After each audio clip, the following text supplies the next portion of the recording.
Welcome back to Big Trouble in Little Podcast. I'm Andy. Chaz. I'm Joe Dubs. I'm Zach. And this is the final episode. We've decided to cancel the show. I'm just kidding, April Fools. This is I was about to go with it. Man, we can't even do a bit for 5 seconds. I quit. No, I can't commit to any bits. There's no bit commission. This is still Star Trek is actually what it is. And good, get him out of here. He's banished. But this is still Star Trek. This is week 3 of Star Trek. We're watching episodes of Star Trek Voyager. Were these Dubs picks or Chaz picks? It was Chaz pick, and he fucking left. He's coming back. We've summoned him with the power of Star Trek. Okay. But anyway, these are 3 episodes of Star Trek Voyager that were chosen by Chaz. And they're all very late in the series. Sorry. Oh. Also, that was totally an accident. I actually just accidentally clicked to close my window like a dum-dum. Oh, Sorry.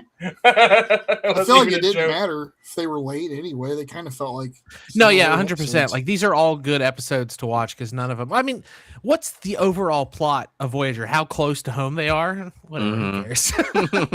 Yeah, I know nothing about what Voyager's supposed to be doing other than it's just they're just way out there in the Delta Quadrant trying to get home, right? Yeah. In the first episode, they're in the Badlands hunting the Maquis. And some bullshit happens, and a Maquis ship and the Voyager get pulled to the other side of the galaxy, and then basically it closes behind them, and they kind of have to make a crew out of the few Maquis that were there and the Voyager, and they're like, well, it's gonna take us like 80 years to get home. I guess we should get started, and that's the series. That's kind of picked up on that. So, yeah, I thought originally I picked these to be. For these episodes to be specifically about the Doctor. Like that was what I wanted them to focus on because he's my favorite character. It's all about time in this series. But yeah, these things went like way off. Yeah. That's why you said there was, I picked the Dubs episode. I'm assuming it was the first one. It was the first one. And then the second one, I was like, I like the comedy a little bit with the dumb aliens and shit. And then, well, dumb but powerful. And then the third episode, I was like, hey, there's another Dubs episode. So got a Dub sandwich here. Yeah, no, the episode's like kind of themed together, even though I guess I didn't really need a theme or have a theme planned. The theme I had planned was not at all the theme that I thought I had. If that makes sense. That's okay. We got there. So we want to start with Timeless, right? I just put them in order of the. Yeah, I mean, that's what I watched first. Actually, I'm glad that you chose Timeless because I was having a hard time remembering how far into Voyager I had made it. And I realized I'd seen Timeless and I had not seen Tenor Doctor Spy. So now I've narrowed it down. So thank you for that.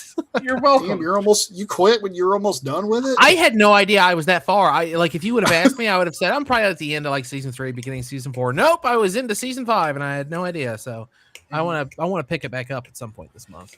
Yeah, and it's not actually totally unfair to say like these are not highly focused on the Doctor because I mean Tenor Doctor Spy is very clearly an episode. As a Doctor episode, 100%. For sure. But the other two, like he plays an important part. I mean, Timeless, he is quote unquote the survivor of the crash that happens when they go back to recover the ship. Mm-hmm. Aside, of course, from those who weren't on the Harry Kim's episode, the first one.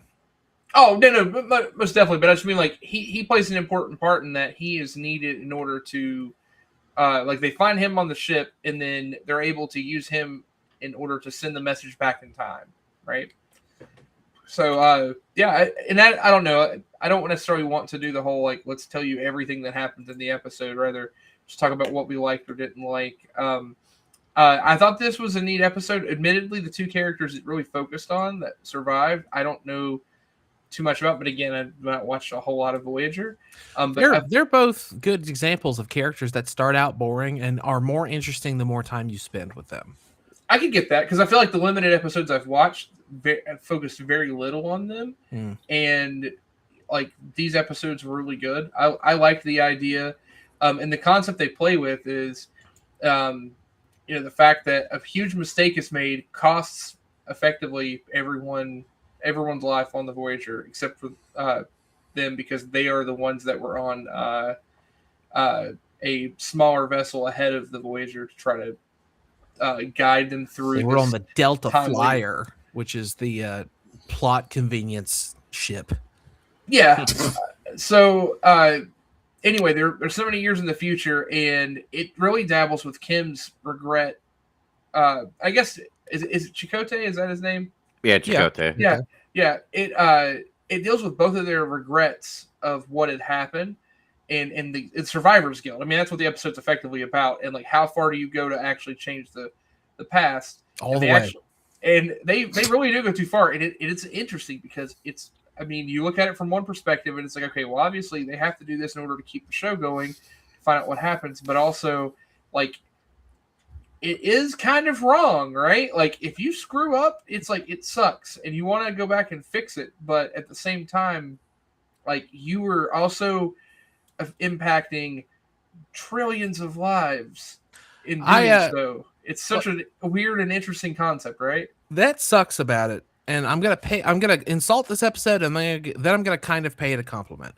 I don't like this episode that much. I think it's kind of like, I don't like that the whole point of it is them doing something that's morally wrong, and that's like there's not enough like substance to it. And if this episode had been 2 parts and you'd have got the build up of like all their regret and stuff, I think it would have worked a lot better. Yeah, because it's been like 10 years. Yeah, they spent 10 years trying to get over it, and they couldn't. Like, we kind of need that. Like, as it is, it's just Harry and Chakotay just fucking up the time continuum for selfish reasons. Yeah.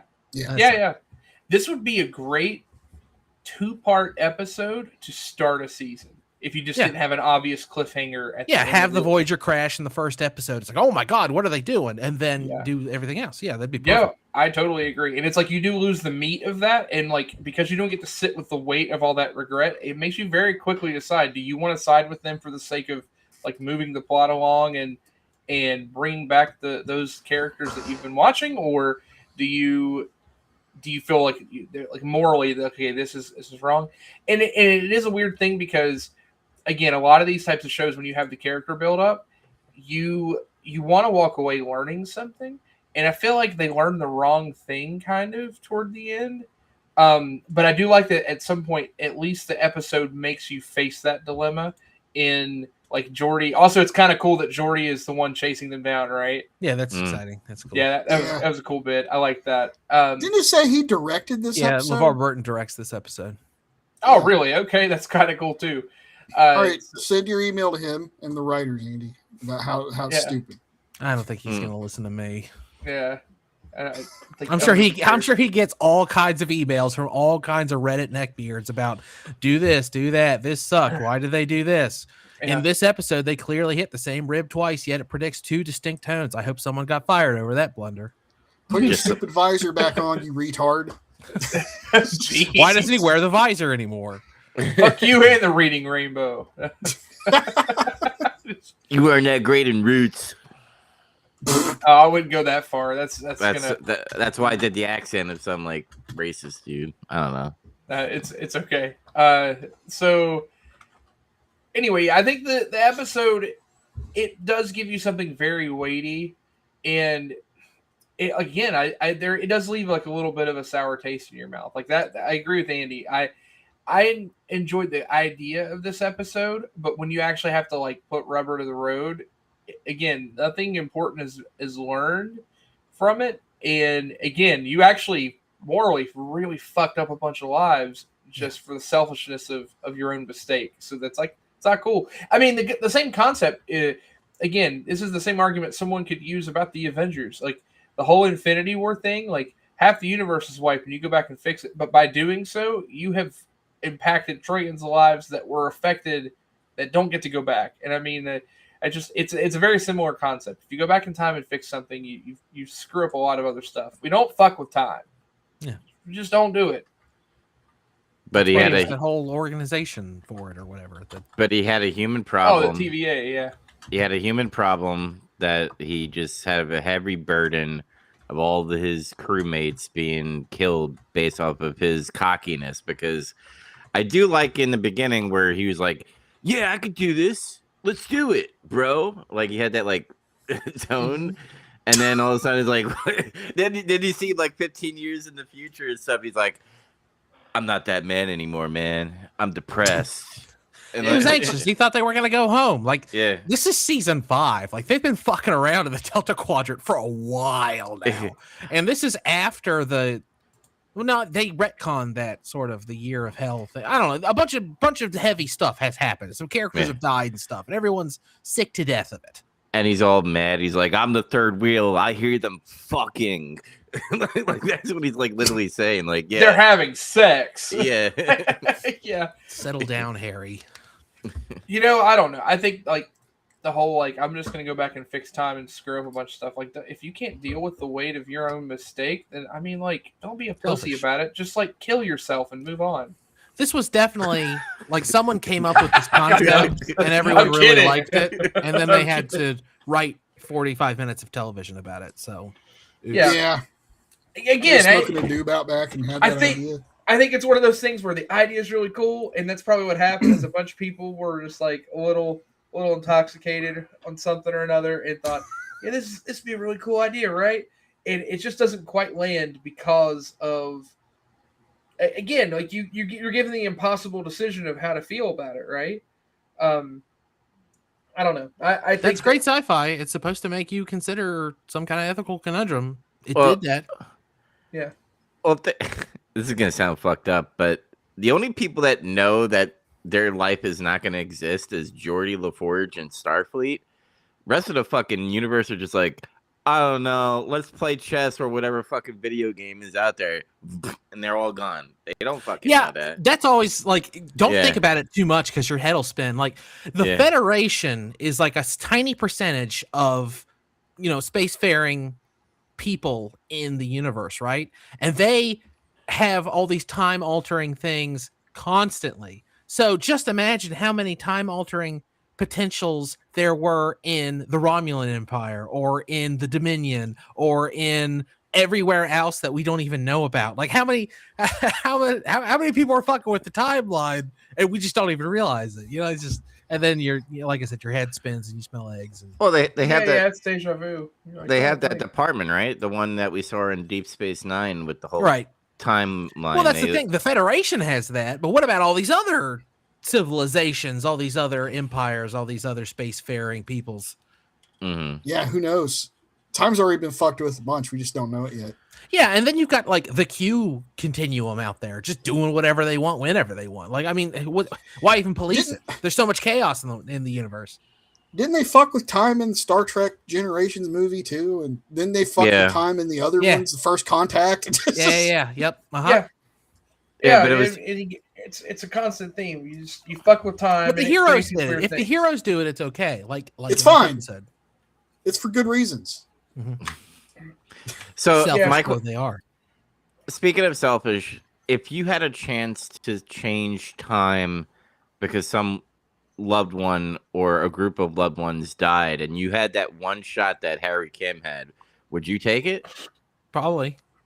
Yeah, it's a human thing, right? Like, that's probably. If a very specific point in the near future, my life happened, or I was going to lose my wife or daughter, and I could go back in time and stop that from happening. And you even told me, like, hey, the world's actually a great place outside of you specifically, but if you go and fix this, you're going to fuck it up for everybody else. Well, I guess we're going to live in the apocalypse, right? Like, that's just a selfish thing, but it's like, that's what you live for, right? It's your purpose. I dropped and broke a glass, and someone was like, you can go back and fix that glass, but something else might happen. I mean, oh, fuck it, I want that glass back. I like that one. Yeah. It's just, you're selfish. I don't know what to say. It's like go back in time to assassinate Hitler. I'll go back in time for fun. Yeah, I had a cool idea. I had a cool idea for a book once about going back in time and killing Hitler, and then I realized it's probably already like this whole thing that's been done. It's called Red Alert Command and Conquer. That's what happens. Have you guys seen I think it's the Whitest Kids You Know skit. I can't remember. It's a skit on a comedy show, and like someone's in a park, and then like a time traveler comes out of nowhere. And he's like, oh, I did it. And he's like, what do you mean? What'd you do? I went back in time and killed history's greatest monster. He's like, you did? He's like, yeah, his name was some weird German name. He was responsible for killing 300 Jews. And the guy just like looks confused for a second and like pulls up Adolf Hitler on Wikipedia on his phone. Oh, Like, no, what have I done? Yeah, Because he went back in time to prevent this one bad thing, and then it turned to that's the whole time travel. The whole bit I had was literally about like going back and stopping Hitler, but then like when you get back, you realize things are 10 times worse. So then, and the first book was like the idea was Hitler must die. And then the second book, like the cliffhanger was that you realize everything was super fucked up. So the second book, Hitler must live. Exactly. Yeah. That was the idea. I always kind of, I'm sure someone has already thought of this, but there was an assassination attempt on Hitler. Like he was at some meeting and they put a bomb under a table and the bomb went off, but it didn't kill Hitler because the table was too heavy. Like you're the time traveler who has to reinforce that table or something. Like, look, Hitler's got to live because blank and blank and blank. And you're like, fuck, I gotta go save Adolf Hitler. So like they hire kind of like Armageddon. You like get a really good woodworker and send him back in time to reinforce the. I don't know. You go back. It sounds like all the way Scott Adams would fart out. You go back all the way to BC and you hire a very bearded carpenter. I'm sending Jesus. Everyone. I'm gonna send Jesus to go save Hitler. Well, this movie's gonna make a lot of people upset. Anyway, more about the episode. I did like one of the things they did where at least like the actual like premise of how they sent the message back was kind of cool because they used 7 of 9's metric and they give you this whole thing about her being drunk at the point. And I initially thought that was going to be the point where maybe something was messed up, like that was when they were going to give the message, but like they ended up just like kind of throwing that to the side, outside of just saying like maybe that like messed with her routing or something. I think that was just a funny little one-off thing. Exactly. I was actually thinking that was when she was going to get the message, and it was like she's drunk, therefore she can get time traveling messages. I was a little disappointed with that, to be honest, but I was pretty happy with like how they went about it, and I do like that he like had the message at the very end to tell him, hey, we fixed this. But it's like, yeah, but what? I don't know to the extent of what we fixed. But yeah, it's pretty interesting. But yeah, an interesting but flawed episode. I think that's the way I would look at it. Yeah, it was still interesting. Like I didn't like hate it. I wasn't like, oh, this episode fucking sucks. I've seen it twice now, and I'd watch it a third time somewhere down the road. It's fine. It's a good episode. Chakotay had he had regret, but he also said like, I got the captain, because don't they have like a thing? Yeah, at this point in the series, it's like they're kind of developing a relationship, but not really. I don't know. I haven't finished Voyager, so I can't say where it's going. But yeah, they're like I don't know. They do have a relationship of some kind. I don't know the nature of it. He's like, he has a thing for the captain, and then like in 15 years later, he has this thing with this one woman and stuff. I like when he turned on the last message from Janeway, and he like kind of like gets upset and stuff. But like I had the reason like, oh, because he loves her, and that's the last time he gets to hear his lover's voice while right in front of his new lover. It was just funny. Awkward. Yeah. But yeah, I enjoyed it. It had a lot of Dub's like humanity type of like writing in it. Like, I feel so guilted. God damn it! I wish I could change time and all that stuff. And I love time travel, so I enjoyed it. Yeah, I mean, but did you enjoy Tinker Tenor Doctor Spy? Yeah, I enjoyed it. I enjoyed all three of them. I was trying to segue so you could say something about it. Yeah, I fantasized about this episode. Lol. Well, he got it. Tinker Tenor Doctor Spy is the writers of Voyager wanted to write an episode about. Do you remember Reggie Barclay from Next Generation? Yeah. No. Oh yeah, Broccoli. Yeah. The Broccoli. Yeah, they wanted to write an episode about him, but he's not in Voyager. So they're like, let's do some weird, stupid fantasy bullshit. And that's what they did.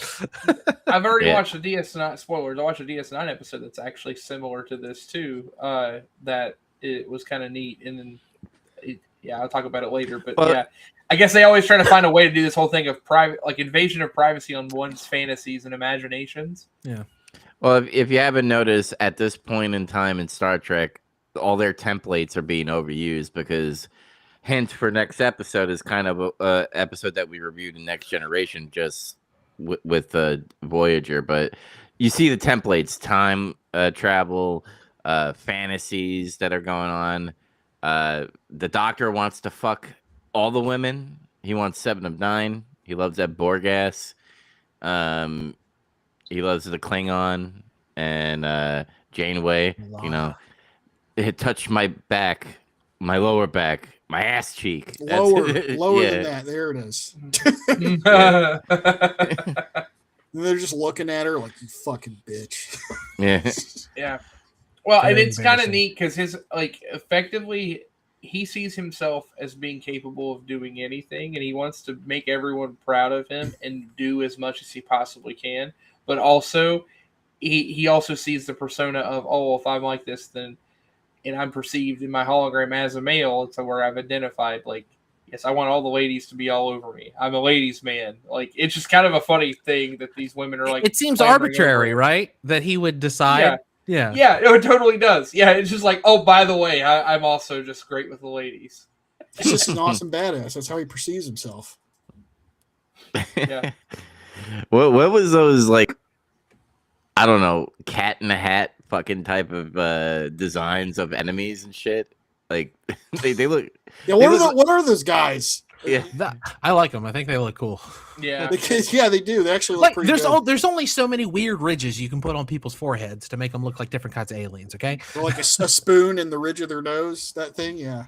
Yeah, no, yeah, they straight up just went, you know what if we made a potato and a walrus make a living humanoid? And they have their whole society is the hierarchy. Nobody can do anything. What if they look we like just- burnt I like that. pistachios? I like that bureaucracy. That's interesting. Yeah, Acceptable risk. and it's definitely just like a rubber chicken sitting in a chair, and actually like AI is controlling it all. Yeah. Yeah. Hold on, let me go send this to the hierarchy. Hierarchy agrees. And that's like everything was always agreeing based off of him spying on the Doctor's fantasies. I love the touch that like the only time he gets to read it is when he's having a fantasy, and then when he's out of fantasy mode, that's when it cuts out. I was like, that's fucking funny as shit. Whoops. Hmm. Yeah, as soon as it started including those guys, and he was like, I've tunneled into their ship. This guy, and then I was like, oh, he's seeing the wrong thing. Yeah. And yeah, Mhm. he's seeing the wrong thing. Yeah, they're like, oh, we don't want to mess with this guy. This guy's a badass. That It's kind of fucking- hilarious. That whole sequence of him's like, arm the photon cannon and all that shit. He blows up the Borg. That wasn't even a cube. It was like a Borg sphere. Yeah, it's like a faster, littler ship they have in the Delta Quadrant or something. Yeah, he They fucking evolved. ruined that thing. Yeah. And that shit was amazing. I was cracking up at all his antics and his daydreams. Mm. Kind of reminded me of an X-Files episode when they get really comedic, when they really lean into being silly. Oh yeah, it has the kind of that tone, doesn't it? It made me. It felt like at home to me because those are some of my favorite episodes of X-Files. That shows really good writing too, because they don't write any characters in ways they wouldn't behave. They just take the actual characterization of them and use them to produce comedic situations. Yeah, X-Files I felt is like great at that. I felt like this was like that too. It's just like I can't. The Doctor acting like this and his little daydream scenarios is like, no, he would totally do that. No, 100%. Yeah, Doctors do it well. Like when he's singing opera and shit, and like the Vulcans going through like, I don't know, puberty. His Like hormones mental- are raging. Yeah. That's the thing. That's just so silly. Yeah, it is such from beginning to end. It's a very campy episode, but it is great that they find a way to still have like stakes to be raised at some point, and for there to be an element of danger. Mm-hmm. Well, they made it sound like the stealth 4 assault was like gonna fucking kill Voyager. Like they I hate using wrestling terms, but they made him look strong. These guys. Mm-hmm. I don't think that's a wrestling term. I think that's just. Oh no. There's a thing where CM Punk went on the podcast and said you got to make Roman look strong, and that's like a joke every time. Yeah. They had to make him look strong. That was the whole deal. If they didn't make him look strong, it would have failed and they would have been destroyed probably. Yeah, they needed him to intimidate them so that they didn't actually succeed. Otherwise, they were just sitting ducks. Yeah. Mm-hmm. I mean, what else? Kind of saw her 7 of 9 half naked. That's a plus. Plus, I like Janeway being like, he's good with the hands on the painting. Yeah, I like how all of his drawings were like not that great. They were like, it's like they were all pretty similar to one another. It's even better. Good. It's even better in the fact that it's also his fantasy and it's still mediocre. Like they could be masterpieces, but they're not. Mm-hmm. I was fully expecting it to be like some kind of like oil painting, like a still life oil painting, and it was like, no, it's just shitty. It's shitty. Would you think like they had to like make it look like the fantasy at the end? And when he walks in and they're congratulating him. It gets to a point where it starts fucking with you a little bit because like after he realizes like, oh no, this isn't real. Oh no, and then like it's like he's getting confused by his own daydreams. Like it kind of messes with the viewer after that. Yeah, unreliable narrator type of stuff going on in real time while we're like the people on Voyager watching it happen essentially. I like that aspect of it too. Yeah, but what I was saying is like when he had to put on the captain's like uniform and sit in a chair and stuff, and he had to like get into character, be like, use the photonic cannon, and they're like, yes, let's use the photonic cannon, and like the guy's like, I don't want to fuck with you, dude. Let's get away from him. He's crazy. He's a madman. They had to ask the hierarchy if they could retreat, and they said, "Yeah, let's retreat." They destroyed a Borg sphere with that. So had to make him still look strong. Yeah, because if the hierarchy said you got to fucking attack, you'd do it. What would you guys think of like the guy being like, "I fucked around and I found out, and I want to make things better"? So he kind of makes a simulation of the party and like talks to him. Like, do you guys like that part of him doing that, being all like scared? Like it's fun because at that point he's like, oh, okay, I fixed it, and then it's like, oh, it's not fixed. It's it's an escalation of drama. That's something interesting happening. Yeah, that's good. And then he had to go tell the crew, like, listen, this happened in my daydream, but it was real. Look, I saw an alien and he told me how to save the ship, and they're like, are you fucking serious? Like, no, I can prove it. It's real. Yeah. Yeah, I also like too, like this again, not knowing the full extent of this series. Like we're in season 6, and they're still having a hard time understanding how to approach the Doctor's humanity. Mm-hmm. Yeah, so like the extent of his abilities, apparently, either because he brings up the whole thing. Sure. Like, I want to be the backup emergency commander. Can we do that? He's not supposed to have humanity. He's supposed to be a computer program. He's supposed to be Microsoft Solitaire. Like, and the longer he's been on, the more developed he's gotten. They're like, oh, I don't fucking know what to do about this. Like, this is very confusing. Yeah, he can become like Spider Solitaire and Free Cell and Space Pinball all wrapped up into one. Yeah, I'm not shitting on the I'm not shitting on the Doctor, but he's another copy and paste. He's like the Data of the Voyager. Like he's a lot like Data, but I hate to say this, I think he's more interesting than Data in a lot of ways. I think he develops in ways that Data never really got to. Mm-hmm. Yeah, because Data felt like Pinocchio trying to be human, while this robot's just being like, well, not robot. This AI is like trying to be human. I mean, still trying to be. It's different because you actually nailed it. Like Data is Pinocchio, but the Doctor is like he has the depth of adult knowledge. Like he's smarter than anyone on the ship, probably by a lot, but he's struggling with the minutia of becoming a likable human being. Data was struggling with the minutia of appearing human where he's not. Mm-hmm. Yeah. And it again with the template, like they had Data with the chip, and he's like laughing uncontrollably and all that stuff, and they're like, oh, we can't you're going crazy with this stuff. And he's like rewriting his program. That's why he like apologized to Janeway. Like, sorry, I messed with my programming. Almost kind of like the chip. Like he's like curious of how to be sentient in a way. Yeah, kind of reminds me of the emotion chip. And I think that's like a downside of this era of Star Trek, though. You've brought up this template thing a little bit. Maybe that there was like, yeah, Star Trek fans were eating really good around this period of like late 80s to like 2001, basically. But maybe they were doing too much too fast. Well, Very possible. if there were more examples to point to of like that's bad Star Trek, then yeah, but just because it was a template doesn't mean it was bad. It was working. Yeah. People look back on this era of Star Trek fondly, probably maybe the fondest of all.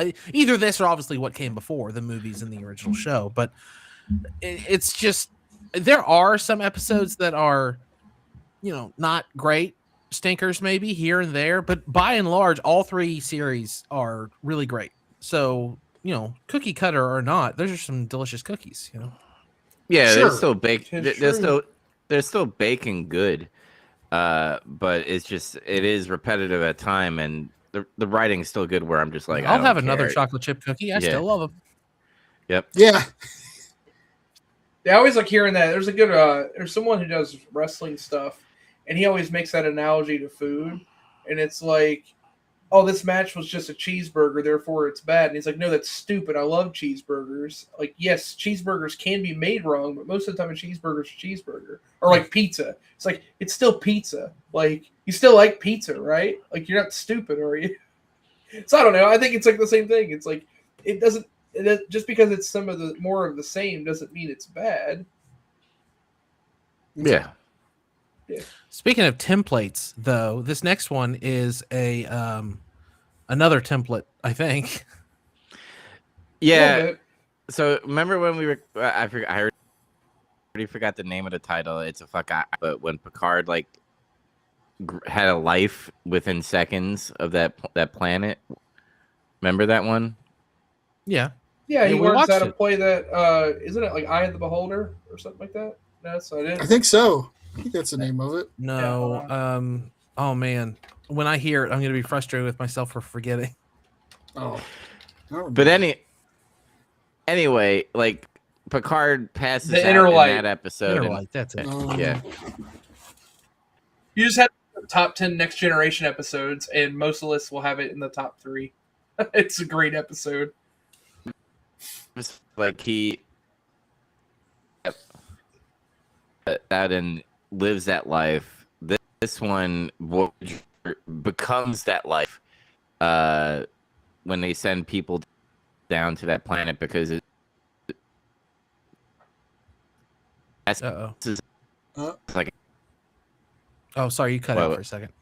Yeah, we're losing you, Dubs. Oh no, Dubs is going to the planet. He's moving at a slower metabolism than the rest of us. anyway, there's a Time, there's whatever they call it. time dilation. You guys can hear me, right? It must be, yeah. Yeah, we can now. Yeah. You're back. It's But fixed now. I meant more like this is a Prime Directive episode.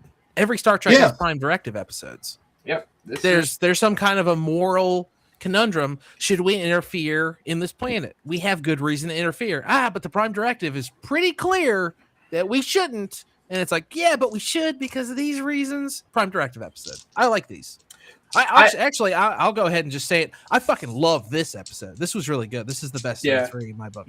This episode is really cool, and the what I like about this one compared to some of those other templates is that this is one in which the stakes of just existing near where they're at mean they're already they're not necessarily interfering with the Prime Directive, but they have more reason than not to do something in the case they're at because they're actively harming the area and environment where they're at by just existing. They are violating the Prime Directive, and not intentionally, obviously. But they are influencing the entire. They are the book about Chicago gangsters.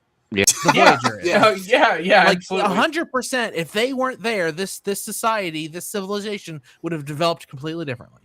Yep, that's very true. Okay, yeah, so they are. indirect, like you said, not intentionally, but they are violating it. And then in order to do something about it, they would choose to violate more. But what's funny is like it's that it also because of the time dilations there, what is happening so quickly that it's hard for them to even react before all the things that happen unfold. Yeah. Is this an asterisk? Like, is this okay? Yeah, we basically watch an entire game of Age of Empires play out. Yeah. No, an entire game of Empire Earth or Civ. Empire Earth would be good. Yeah, for sure. They straight up just go space race on them. If anybody's a fan of the show Lost, the Asian guy at the end that was on that planet, he was on the show Lost. If anybody wants. Oh, I wondered why it said special guest that guy. Yeah, he looked very familiar. Couldn't quite pin where it was, but that makes more sense. Was Lost airing at this time? No, I think it was a couple years after this. Yeah. Okay. Didn't that show start in 2004? Yeah, it was 2000. Would have been shooting in 2002, 2003.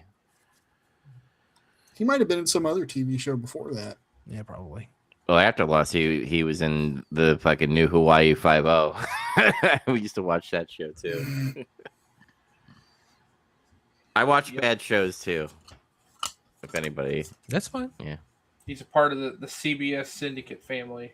Yes, I watch all the NCIS, Los Angeles, New York, Louisiana. Come at me, bro. Oh, I know you're about some Blue Bloods. I know you watch some Blue Bloods. Fucking Tom Selleck. Shitty NCIS shows like NCIS Brainerd. Dad shows. Something like dad shows. Yeah, 100% dad shows. That's true. Yeah. This is a dad show too. A little bit. Yeah, kind of. A little bit. Mm-hmm. Like, I can see it being a dad show, but when I think of like my father, he would never watch the show. Never, ever, ever. Yeah, the qualifier has to be your dad would watch Star Trek. Yes, I suppose. Yeah. And this like civilization is like really warp technology really fast, but they're doing weapons and shit. Well, they do such a great job of showing how Voyager is influencing their society, because they're like, I got to get this message to this stupid star that's causing these earthquakes probably. So this intelligent guy conceptualizes this hot air balloon and he puts a little message in it. And that was his entire motivation for creating that invention. Like, he's got, high altitude flight. He figured it out. And then they keep figuring, like, they figure out better telescopes, they figure out better ways to try to get communications up there. They figure out radio communications just so they can try to talk to Voyager. They figure out space flight, and then they figure out what was it, quantum torpedoes or something. Yeah, like, God damn this stupid thing. Yeah. But yeah, their motivation for technology was Voyager hanging in orbit. Yeah, but also, like, how many years? Like, I mean, thousands of years passed in the time that they were there, right? Yeah. That's the other thing too. Is like, it seems like a lot, but also like it's just that accelerated growth of a society over time. Like, once you hit a certain step, like, everything exponentially grows, right? Yeah. It reminds me of the Interstellar like planet. Yeah, it's playing with that same notion. I just love about the guy's like, oh, I'm so bored of like sending Morse code damn ship. Nothing happens. Hey, I love the solution of that. Talk in this little microphone message. Yes. Then they had to like fix it because that's when they figured out, oh yeah, these communications are too fast. We have to slow them down. I like the reveal, like when they finally like flew up to the ship, and then like they got on, and everybody was like, it looked like they were frozen in time. That was weird. That confused me. That didn't make sense physics wise. I don't think. I guess not, but it's Star Trek. Yeah, fine. It was interesting. It was an interesting scene. I did enjoy watching it, but I was confused.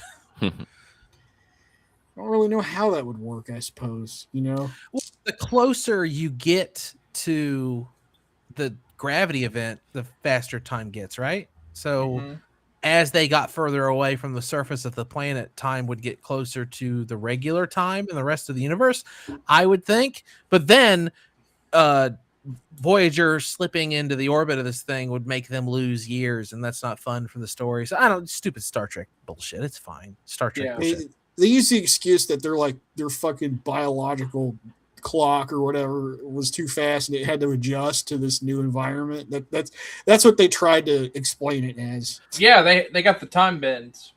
It's like they got time bends, and that's pretty much what it was, because his partner was like, "Oh, my stomach," and then she just died. Yeah, and so I looked at it. I was like, "Oh, she got the time bends. This is fine." It's literally what I thought when I saw it. I was like, "Oh, okay, it makes sense."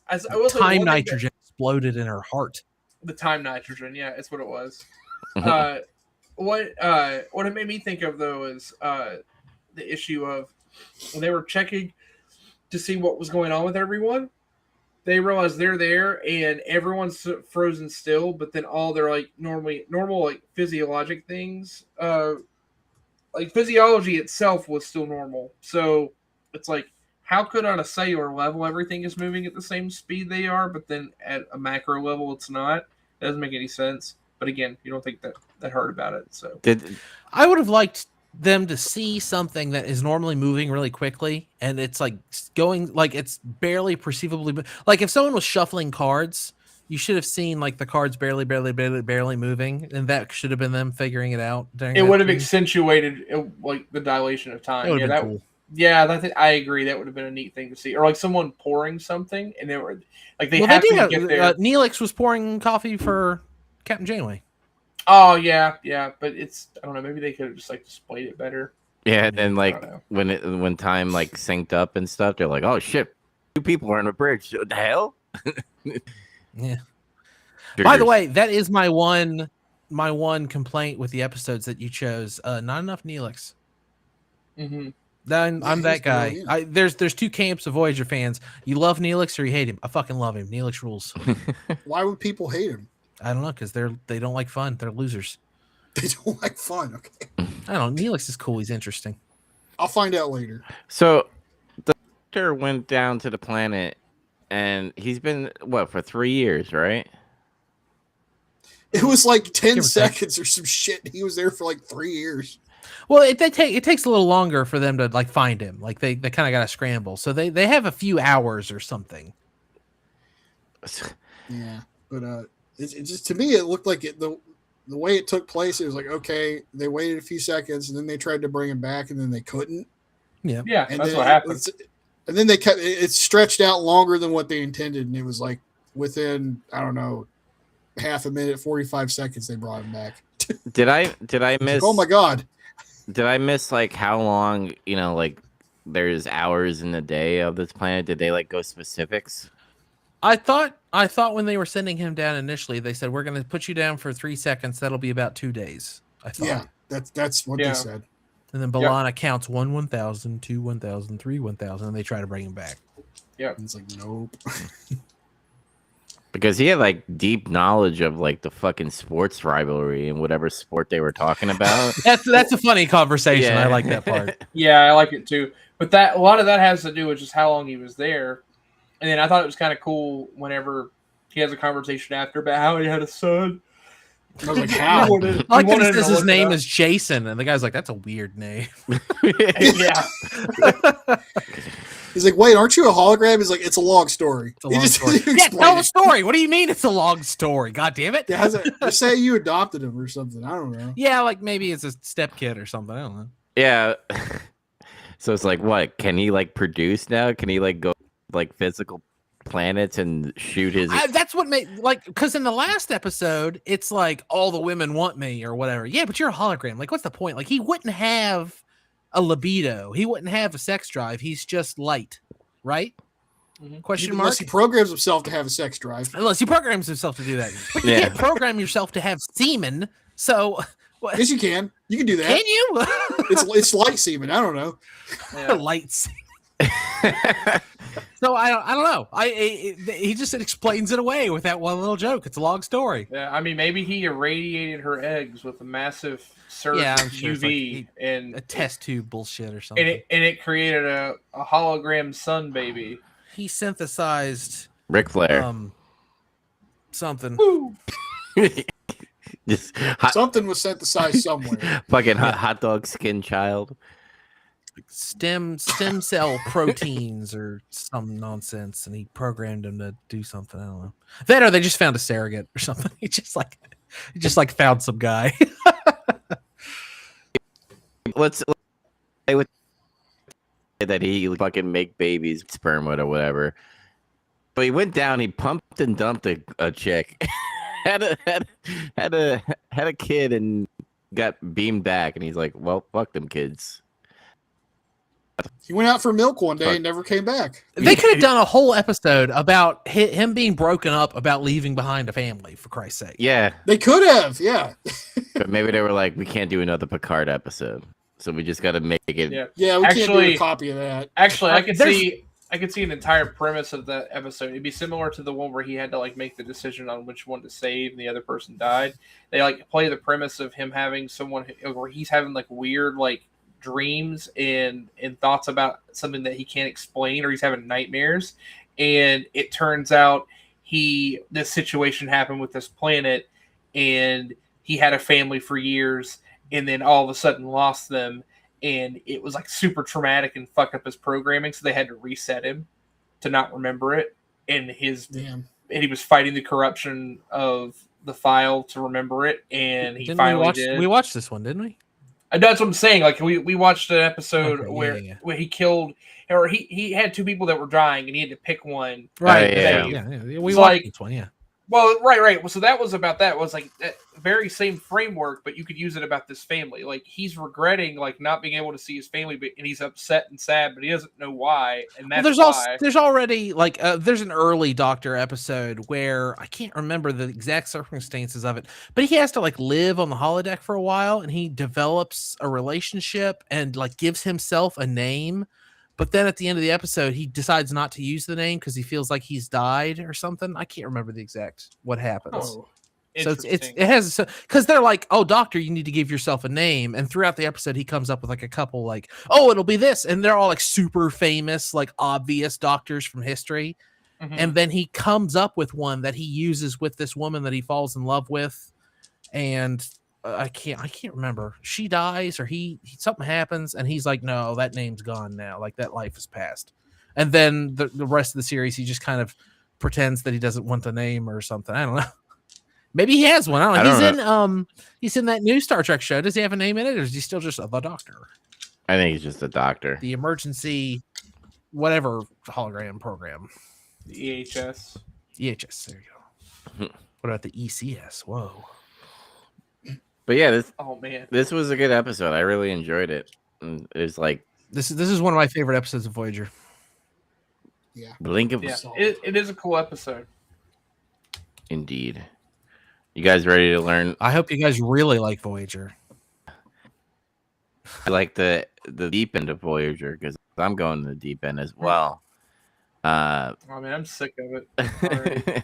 So we're going to Extreme Risk, which is on season 5, episode 3. Counterpoint, season 5, episode 10, and Author, season 7, episode 20.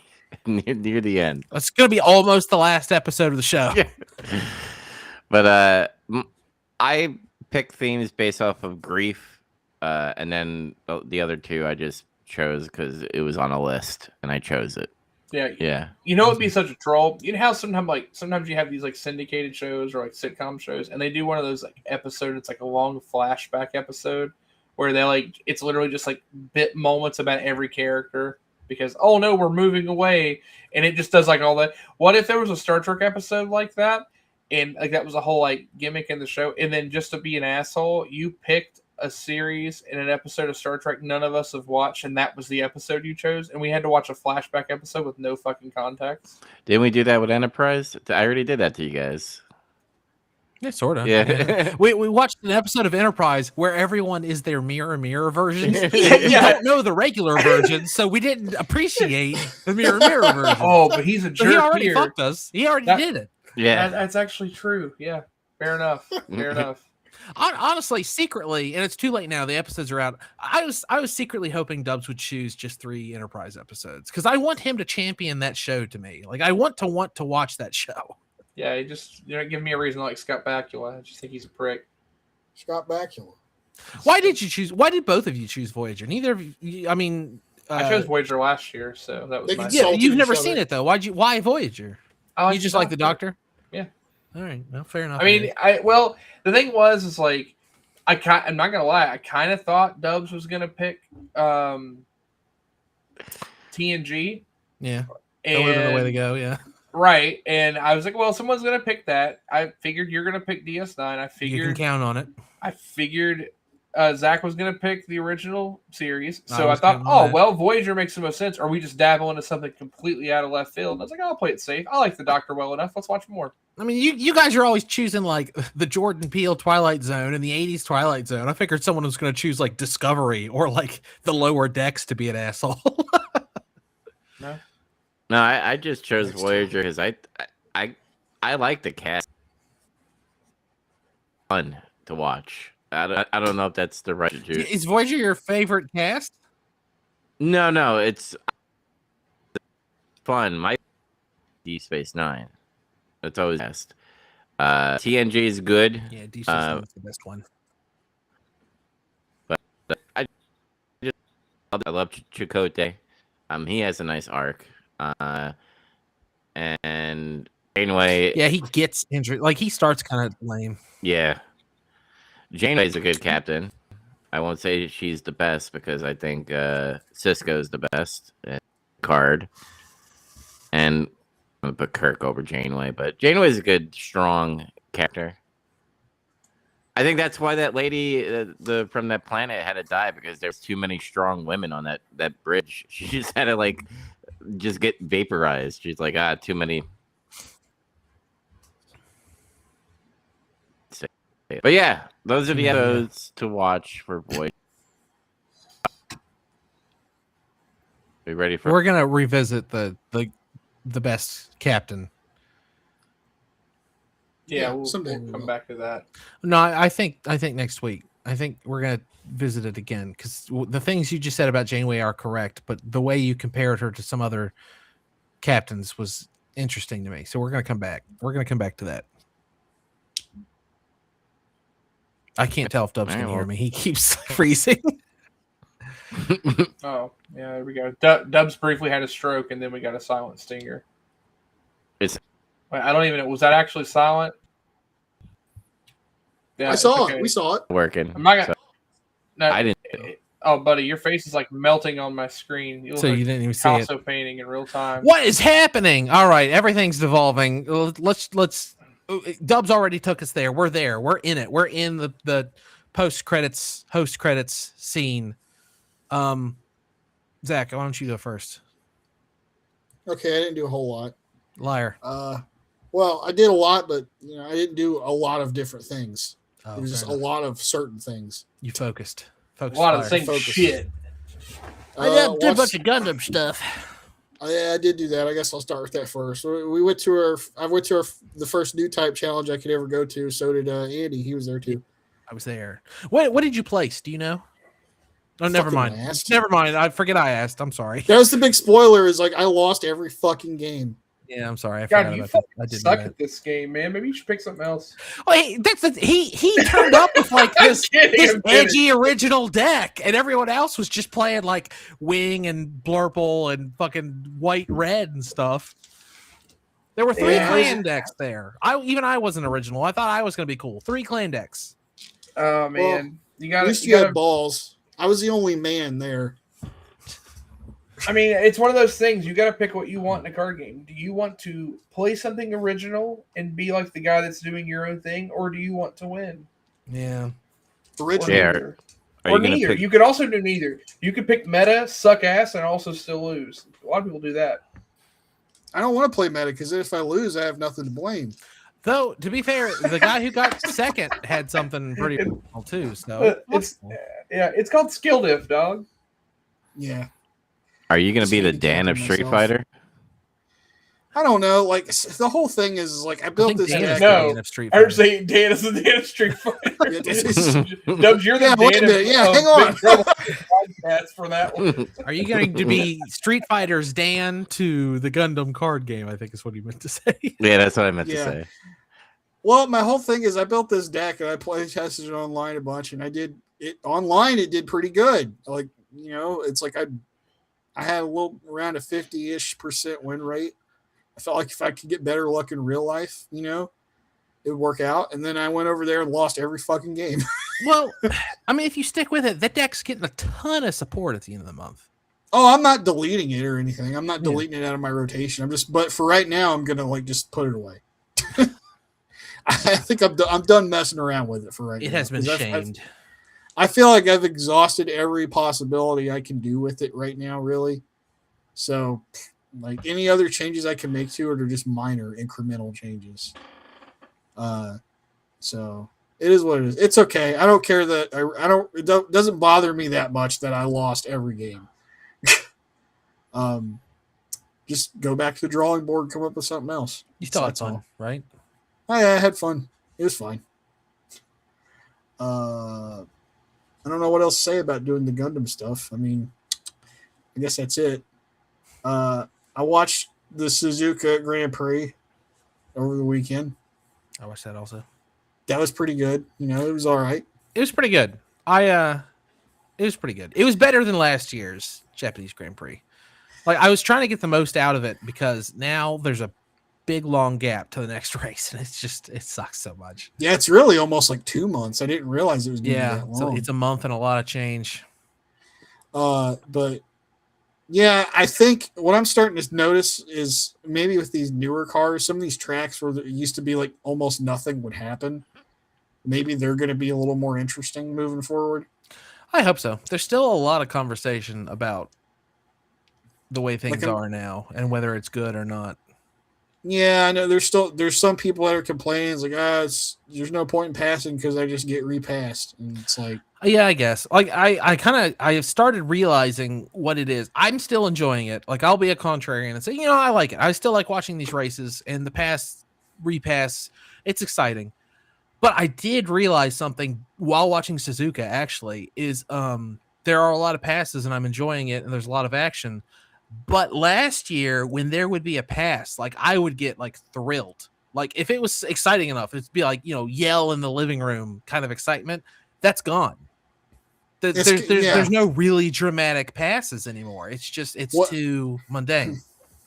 Well, it's like Gay Hitler said, "Rocket Power Mohawk." He's like, Right. It's like tits. There's real tits and then there's fake tits. I was still trying like to avoid tits. using his exact argument, and I wanted it to sound like I'd come up with it on my own. And I swear to God, I had that thought. But yeah, he does put it together better. It's still tits. I still like it. It's just, you know, it's not. Let's not try to pretend fake tits are real tits. Let's not do that. Yeah. But it was all right though. The funniest thing about that whole race to me though was George getting so fucking mad about like the safety car. Poor fucked him. George. He got fucked so hard by when that safety car came out. Like it was like perfect. It's like if there was a cabal of George hating people, they nailed it in Japan. Like they got it perfect. And he was still complaining about it after it was over. I don't blame him. I don't fucking blame him at all. He's like, "You guys are favoring Kimmy over me." It's like, I don't know about that, but like, No, it's nothing anyone did on purpose. It was just they brought him in to get tires, and then they shouldn't have. That's it. It's like, what are they gonna do? Fuck him over on purpose to put you ahead of him? Like, that's what McLaren would do. Now what's gonna happen? Is Kimmy gonna stay ahead, or was it just luck? The thing is, he's so good now. I don't know. Like, He is pretty goddamn good. he's gotten better since last year. I feel like. Yeah, but well, so has his car. Yeah, that too. So it's like he got better and his car got better. Yeah. I'm kind of wondering later with some of these other races like Monaco. I'm kind of wondering how Ferrari's car is going to do because they seem to do better on these more narrow roads where there's a lot of turns and shit. I'm wondering if they'll out qualify everybody at Monaco.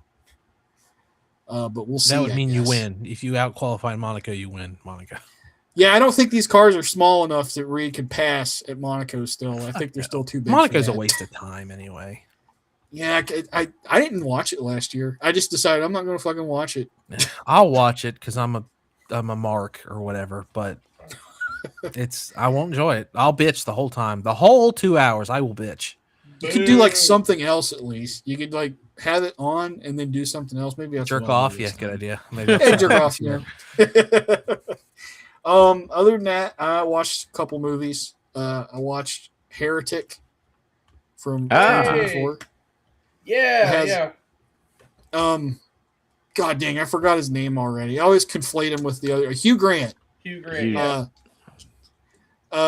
But that was a damn good movie. I don't know, like I didn't really know what to expect. I didn't read about it or anything, but I remember seeing a trailer for it a couple years ago. I'm like, oh, this movie looks interesting. And it's about like two Mormon girls, like they're trying to get people to go to church and everything, convert people. And they come across his house, and then they end up trapped in there, and then it just escalates from there. And he's crazy. Yeah, it was one of the movies I watched from my bender a few weeks ago, and yeah, I'm glad someone else has watched it now. It fucking trip. It's a good movie. Yeah, I've been wanting to watch it for a while, and just didn't really get around to it. So, yeah, it's good horror thriller. It's when an atheist, does a fuck around and find out when two Mormons knock on his door. It's like, you gonna learn. My favorite thing about it is when he laid out his whole argument about like these are the three religions, and then he's like, this is monopoly. Yeah, Then, that whole scene was like great. That It is all scene was just really good. iterations. Yeah, it actually was great, but also like the fucking tension at that point because these girls know he's clearly lying. Like that movie's so fucking tense.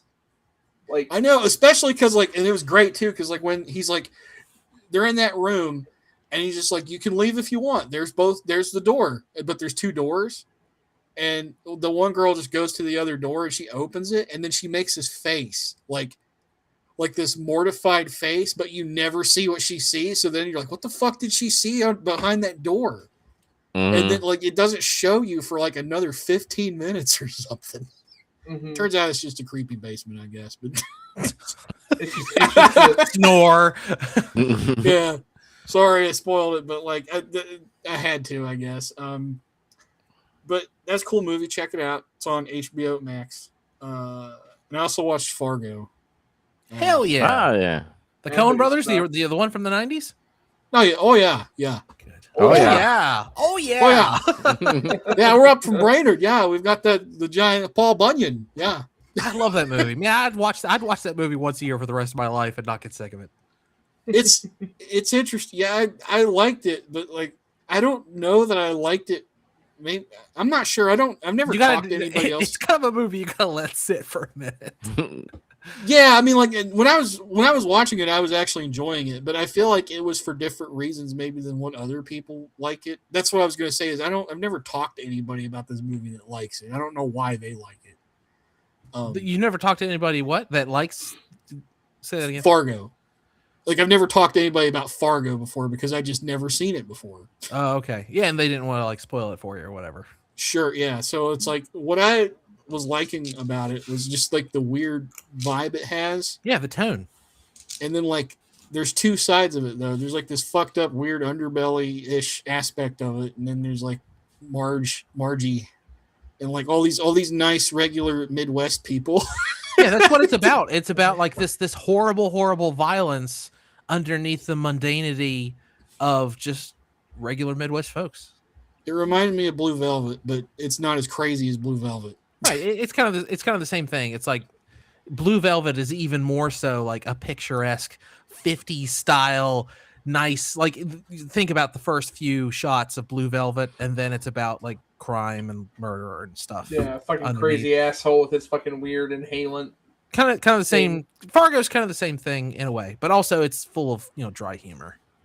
There's a lot of dry, yeah, I like dry humor too, and some of the regular townspeople and stuff. I got weird mixtures of like it reminds me a little bit of Blue Velvet. I got a little shot of Twin Peaks there with like the regular townsfolk and just how strange some of them are in that mundane way. That's my number one favorite William H. Macy performance. That's his best performance is Fargo. It's for some reason I might have conflated him being in a different movie and his character being way worse than he was in that movie. But the thing is, I haven't really seen him in anything else. I think it's just something I've heard secondhand. Oh, okay. But he was still like a huge scumbag. It's like it's crazy. Like he's great in it. Yeah, that's cool. How I picture that's how I picture Minnesota. That whole film, that's Minnesota to me. Just white. Yep. It is like that when it snows. Like, man, I've been up there in that area when it's like that. It's like everything fucking shuts down. It's crazy. But it's even worse in North Dakota, though. I could imagine. Good Lord, there's almost nothing out there. So I can like relate to that in a way because I've been out there. But that's it. That's everything I did. Well, you got to tag someone in then. Dubs, you go. Oh shit. Wasn't ready. Yeah. I watched baseball because it is opening week. I watched my Mets beat the Pirates 2 times. Then I got to see them beat the Cardinals 1 time, and then they shit the bed the rest of the game. So now they're 500 team. Season is over. Fucking bums! Burn all my merchandise. Wait, I thought you weren't a Mets fan anymore. What happened? No, I'm not a Rangers fan. That's what. Yeah, my still 2 New York teams because John Harbaugh. I keep on mixing up the Harbaugh brothers. I think that's his name. Yeah. One of the Harbaugh brothers is coaching the Giants, and my Mets. I have to see them win a championship, which is probably never, but it's just something I need to see. Because if I could just get one with the New York Mets, I'd be like, I've completed life. Now an asteroid can hit me, and just me, and let me live. Yeah. I mean, that's actually a low bar for contribution to humanity. Like, you don't even have to do anything for that to happen. That's crazy. I know. That's my life. I need to see a New York Mets victory in the World Series. I can die happy. I get that. Well, yeah. I'm actually excited. Steamrolling you a little here, but Andy and I in the near future are actually going to get to see the Mets get their ass beat by the Reds live. Maybe. Yeah. Andy's like, maybe. Maybe. No, they're definitely going to win. Reds are going to win. I've already bought a full outfit for the Reds. I'm all in. He just shows up in fucking like Cardinals jersey. I'm going to wear a red and white pinstripe suit, dog. Mr. Redlegs over here. In June. No big deal. Yeah.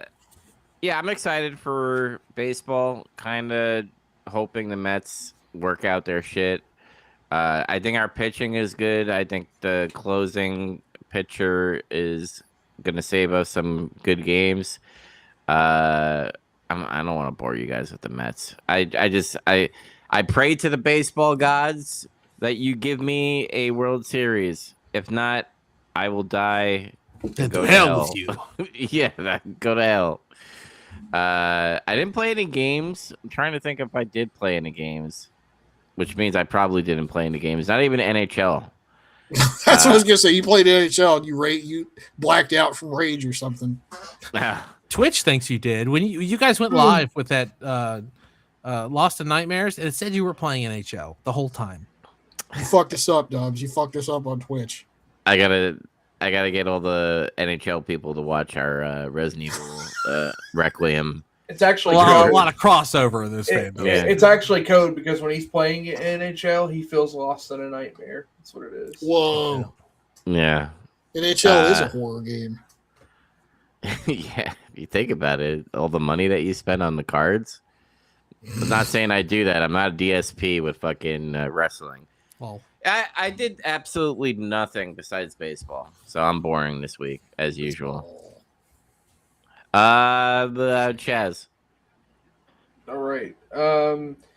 I have watched some Star Trek. I finished the first season of DS9. Yay. Started season 2. Yeah, I'm liking it so far. Show's really great. It only gets better.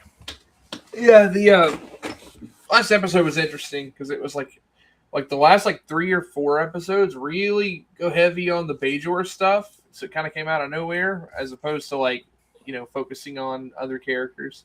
It's kind of the whole plot at first, and then they're going to do the Maquis thing, and then you'll get to the menu more. Gotcha. Okay. Yeah, it's pretty cool stuff though. I've enjoyed it so far. I've also been watching the newest season of Invincible that had recently dropped, and yeah, just more disappointment for that poor guy. He's just getting his ass beat and barely staying alive and having his life ruined, and then he gets better, and then he gets back out there to fight, and then he nearly gets killed again. And yeah, tell you what, they just wrote his character to just constantly be just destroyed, just soul crushingly hard to watch him go through this. But I guess eventually he overcomes it all. We'll see, maybe not. Watched a bunch more Pokemon animated series with my kid. We're just still cruising through that. We just saw Ash get knocked out. Excuse me. Lost. Ash got knocked out of the Indigo League because his Charizard wouldn't listen to him and fell asleep, which is hilarious. Dumbass. Gotta get a bigger badge, boy. Yeah. Didn't he have all the badges at that point? He sure did. Yeah, it's funny. He also had already made it through the first series of the rounds, and he had made it farther than Gary. Gary got eliminated before he even got to the actual knockout phase, top 16 or whatever. And so he made it further, and then Charizard just said, "Nah, I'm just not gonna fight this Pikachu. I have no respect." And Why didn't you listen to him? He had all the badges. And it's a whole thing about what's really, if you actually watch the show, Ash is kind of a fraud for most of it. He doesn't earn some of those badges. He only earns 2 of them. The rest of them legitimately pity badges. He gets them for different reasons. Yeah. It's like, oh, you made my dad happy or something. Here, take this. Here's your badge. If only it was that easy in the game. Yeah, I mean, they already throw away canon based on the games anyway, because they were immediately oh, badge number 1, your Pikachu has to fight an Onix. This is impossible. And then he thunderbolts the Onix, and it beats him. And he's like, wait a second. Did it really hard. Yeah, you just got to turn the sprinklers on, and the sprinklers make it wet, and that's what makes it do the damage. That's not how that works, but okay, whatever. Pikachu's the John Wick of Pikachus. I guess. Sure. I'm trying to figure out what that means. Yeah. Ash's Pikachu is the John Wick of Pikachus? Is that, yeah. Yeah, yes. So I had other big stuff happen. Speaking of Pokemon. Oh, goodness. I gotta stop yawning. Jeez. I went this weekend to to Akron, Ohio, to the Full Grip Games 6K weekend for the newest set, and I played in 2 tournaments, and I did kind of mid in both of them, and that was that. So I played standard for the first time, and I think I had a respectable record before I dropped. I went 3-2-1, and 2 of my draw and 1 of my losses both made the top 8. So I played against good players, and it's whatever. In GLC, I had a round 1, not to complain about it, but so you guys would get this kind of. So you play Gundam, and you have your base, your prize or your shields. So and I only say this because Zach, you would understand it more. Andy, you know what prize cards are. You understand. I know how to play Pokemans. Yeah, so I prized literally the worst 6 cards I could have prized. The amount, the percent chance of me prizing these cards, all of the combination of these 6 cards, are insane. I prized all of my ways to pivot out of the active. I prized my main attacker. I prized my main enabler to get that attacker, and I prized the 2 cards that let me get into my prize cards. So you couldn't go in there and get what you needed then. Yeah, so I got fucking rolled is what happened. I didn't even get to play the game. I played not a single card, and my opponent did not just knock me out turn 1. I just had to sit through the embarrassment of losing to a deck that I otherwise would have steamrolled had I been able to do anything, but I couldn't play a single card for like 4 turns. And then I just lost. So it really sucked. So I had to like lock in and put the headphones in, walked around, just ignored everyone. And then I went on a roll and won a handful of games. And then I lost a really, really close game to a really strong dragon player. And it would have been really great. I could afford to lose a close game like that whenever I didn't have a shit brick earlier, but that effectively knocked me out. So that said, I'm still happy with the deck that I played. I got interviewed for the team and some other stuff, which was kind of cool with another content creator. And then 2 of my teammates actually made top 8. One finished 5th place and one finished 3rd place. So Team Turbo Blaze bringing home a check, which is cool. And got some stuff cooking. I'm not going to spoil too much yet because we're still kind of working out the details. But the next event in May, I may not be playing in it because I might be part of the production and commentary crew this time around. Might have a gig working up there, so we'll see. But more details on that to come over the next couple. You got to weeks. dress like Bobby Heenan. Yeah, you need like a sequin jacket with your name on the back of it, all that shit. That's what you need. And dye my hair blonde naturally. Bleach blonde, yeah. Yeah. Okay. We did it. But dude botches a fucking draw and he goes, he ham and eggered that. Oh yeah, no, I would assume that I would be doing commentary with another person. So someone's going to be play-by-play, and I'm definitely going to try to push to be color commentary if that's what I get to do. You got to be a heel. Yeah. Oh, no, that's what I want to do. It's like, I want to call him out on it. It's like, oh, boy, he waffled that one. Like, I bet he feels real stupid about that now. Like, that's what I want to do. Only Humanoid plays fighter decks or whatever the hell, the martial arts decks. Uh-huh. What a dumb Weedle. Yeah.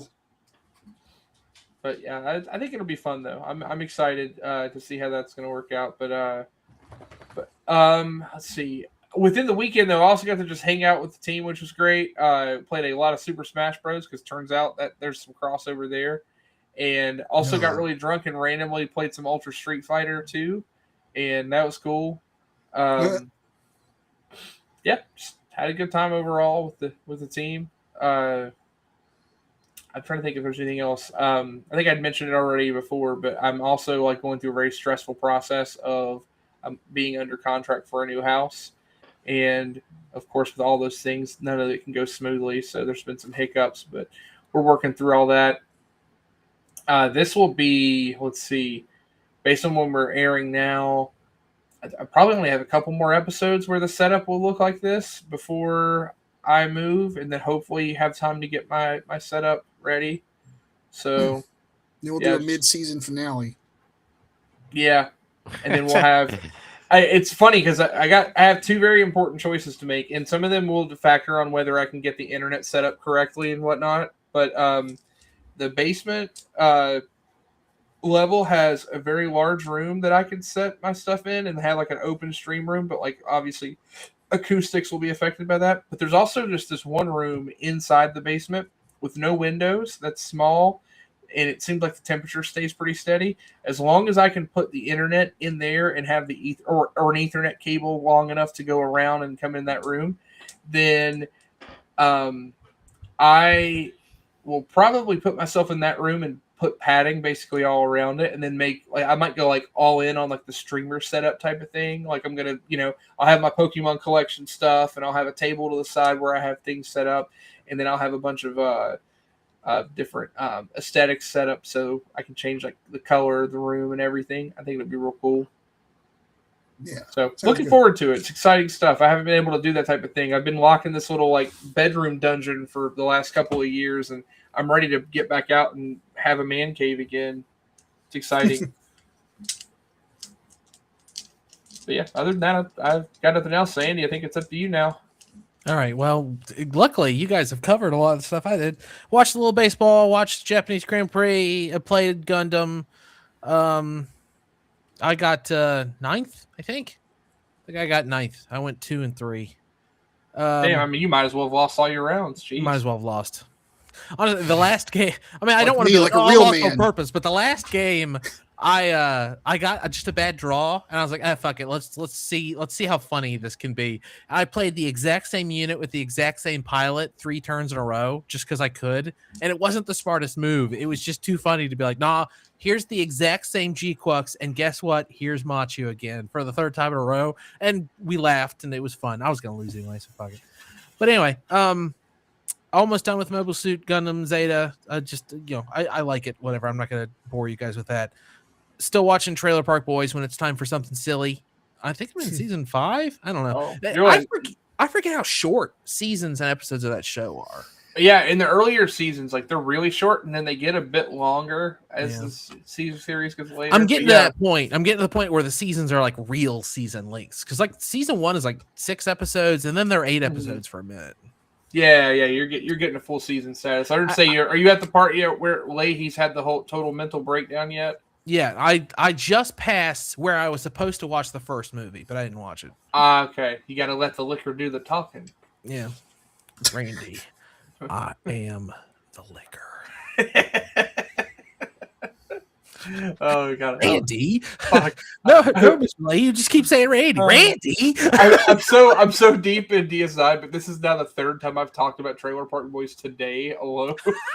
And I really want to watch this show now. I can't remember what it was, but I was talking to Zach and another friend of ours at Gundam, and Zach said something about how winning isn't winning unless there's a losing and a winning. I said that was a Rickyism. Yeah, I was Trailer Park Boys, but that's what you just did. Yeah, I literally quoted vernacular disease earlier today, and then someone brought up piss jugs, and I started laughing. I was telling someone the other day, the only reason you're smart is because you read all them wordy word books, and I don't. I got smarts, but they don't come from books. I get my own smarts, and in a way, that makes me smarter than you because you get all your smarts from wordy word books. All right, but yeah, that show rules. What else? I wanted to talk about. I re-listened to a podcast because I like it so much. I've talked about hardcore history before. I re-listened to Death Throes of the Republic. Originally, I put it on because I was like in between episodes of who are these podcasts. I didn't have anything to listen to. I was like, yeah, this is one of my favorites. Now I listened to all 6 episodes, which is like hours and hours and hours. Death Throes of the Republic might be one of the best episodes of hardcore history ever. It's about basically how Rome went from being a republic to a dictatorship, and it is great. It's really, really good. If you like history at all, it's kind of like it's one of the high points of history to study is Rome. You know, how often do you think about Rome? I don't know, like once a day, right? Yeah, at least 3 times a day. At least 3 times a day. Well, it's more than that for me. But yeah, it's like everyone knows who Caesar is, but it's everything. The 100 years before Caesar came to Rome and took power is interesting. Like he didn't just do it apropos of nothing. There was a big build up to what happened. And then I watched one movie. I watched Mate One. Have you guys seen Mate One? I know Zach's seen it. Yeah, I've watched it. Yes. The movie it's about the Mate One massacre or whatever, or not even massacre, but the gunfight that the guys have, the mining wars. Yeah. Goodness, I can't think of the word. The mining wars with the company who are actually basically mafia. I liked it a lot, but it's so bizarre. The movie ends after that gunfight, and then it's just kind of like, yeah, and then some stuff happened, I guess. Anyway, here's the credits. So what? Like it's kind of what it was like in real life. There was already like all this buildup, and so much stuff comes after that in history, but it's not important to like Sid Hatfield and all these other characters as much. Yeah. So I don't know, but it's a great movie. It's one of my favorite as far as filmmaking goes. It's one of my favorite gunfights ever put to film. It's perfect. No dialogue, no music. It's shot well. I know what's going on. Exciting. Guns sound realistic. It's great. Perfect gunfight. I love when that mom gets the shotgun and fucking blows away that asshole that's been living in her. Oh yeah, through the hanging laundry. Yeah, that's great. Mm-hmm. Oh my god, it's cathartic as hell. But no, it's really good, and I really like. I like the bookends, especially the end, which is just him walking toward the camera in the mine. It's like after all that, the kid is still working in the mine because that's kind of what they were fighting for, and I don't know. It's just it's poignant. I like it because that's what they were fighting for. But then also, he's like a kid and he's wasting his life in the mine. Like, man, That's rough. It sucks. Mm-hmm. Yeah. But yeah, it's a great One day movie. One day I'm gonna go down that way and actually like explore the town. It's like 15 minutes from my house or some shit. Yeah, Oh, it's what- really if it's that close. Yeah, it's super I know. close to where he lives. Yeah, I mean, it's a big thing where I grew up, like to know about the culture of everything there. But I mean, we history is learned it cool. in school. There's West Virginia history in middle school. Like we, Oh, He's sure. just cool because the parts they were talking about, yeah, the guys from Williamson are coming Pikeville. I was like, oh, that's me. I live here. It's just- they do that in every state, right? They history of your state in like middle school. I don't remember. Dubs, did you get like a history of Long Island bullshit or anything, or Not really. really? Okay. Yeah. they didn't really Yeah, talk someone had about told me that shit. once. I was like, I mentioned something about West Virginia history, and they're like, they made you guys learn state history. Yeah, I thought they did that everywhere, but yeah, I don't know. I mean, a lot of shit happened in New York throughout the world anyway. So I mean, like, New York would probably have a pretty thick textbook, to be yeah. fair. Like immigration fucking went through there. So, like, Yeah. All right, well, fair enough. But yeah, Mate One was really good. I was surprised. I think I knew I was gonna like it, but I didn't know I was gonna love it, I guess is my point. But anyway, Yeah, it's a really good movie. besides that, of course, I'm still opening cards every single day on Big Trouble Reps. Please go watch it. It's always Gundam and Pokemon lately. I have Dragon Ball and One Piece and Magic the Gathering over there to open, but just never in the mood for them. I guess shout them out if that's what you want to see. Who cares? And then obviously, Chaz teased big stuff coming to Turbo Blaze. Go check that out, and you guys should watch Lost in Nightmares. Not living, Lost. We just did our episode. You last just did week. another episode. And then, of course, there's also Getting Some Color. Zach, give me the elevator pitch for Getting Some Color.